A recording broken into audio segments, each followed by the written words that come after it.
नमस्कार, रेवाज kitchen and लाईफस्टाईलमध्ये आपले स्वागत आहे। तर आज आपण पाहणार आहोत खव्याचे गुलाबजामुन कसे करायचे ते पाहणार आहोत। तर त्यासाठी एका ताटामध्ये 1 वाटी खवा घ्यायचा।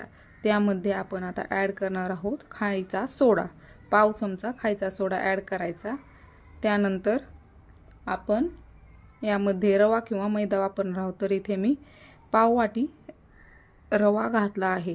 तो रवा या खव्यामध्ये छान असा मिक्स करून घ्यायचा, जेणेकरून आपले जामुन हे सॉफ्ट होण्यास मदत होईल।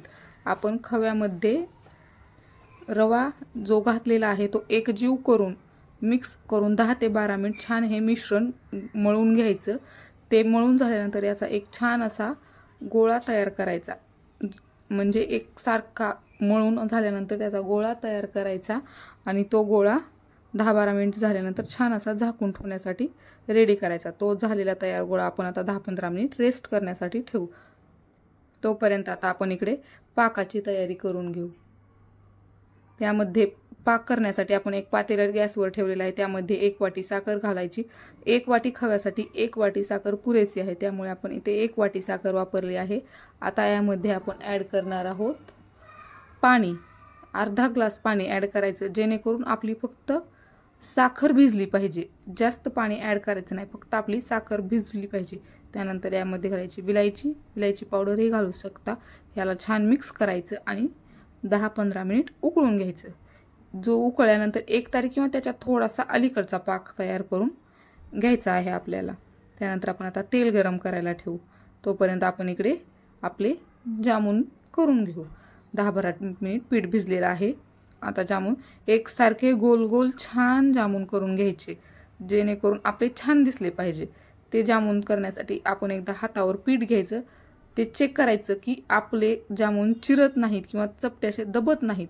त्यामुळे आपण हातावर एकदा चेक करून बघायचं आणि एकसारख्या आकारात गोल जामुन तयार करून झालेले आहेत। तर आपण आता हे सर्व जामुन तळून घेऊया। व्हिडिओमध्ये दाखवल्याप्रमाणे असा 1 तारीच्या थोडा अलीकडचा पाक तयार करून घ्यायचा। तर आता आपण तेल छान गरम झाले, जामुन तळून घेऊ। एका वेळी जास्त जामुन टाकायचे नाहीत, जे आपण जर जास्त टाकले तर एखादा कच्चा राहतो आणि एखादा जास्त तळला जातो। त्यामुळे एकदाच 5-6 टाकायचे आणि आपले जामुन हे हाय फ्लेमवर तळायचे नाहीत, ते आपण लो टू मीडियम फ्लेमवरच तळायचे। जर तुम्ही हाय फ्लेमवर जामुन तळले तर ते वरतून तळल्यासारखे दिसतात, पण आतपर्यंत तळले जात नाहीत।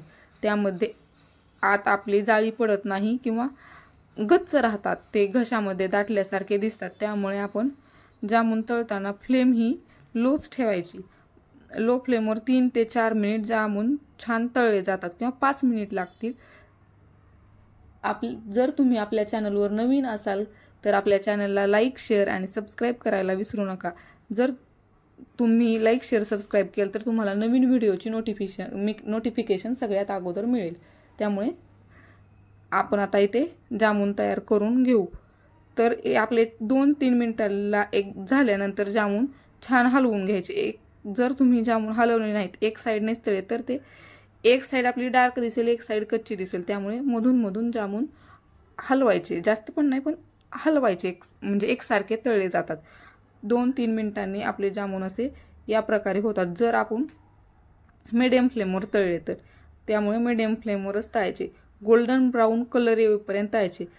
आपले जामुन असे मधून जाळीदार, वरून खुसखुशीत किंवा असे छान दिसले पाहिजे। त्यामुळे आपल्या जामुनमध्ये पाक जाण्यास मदत होते किंवा आपले जामुन गच्च घशामध्ये दाटत नाहीत किंवा डार्क कलर आलाय पण आतमध्ये जाळी पडली नाही किंवा पीठ तसंच गच्च राहिले।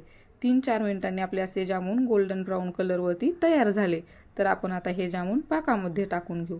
पाक पण नॉर्मल गरम असतो, कोमट झाल्यासारखा, आणि जामुन पण गरम असतात। त्यामुळे आपला पाक आतपर्यंत छान मिक्स होतो किंवा त्यामध्ये शिरतो।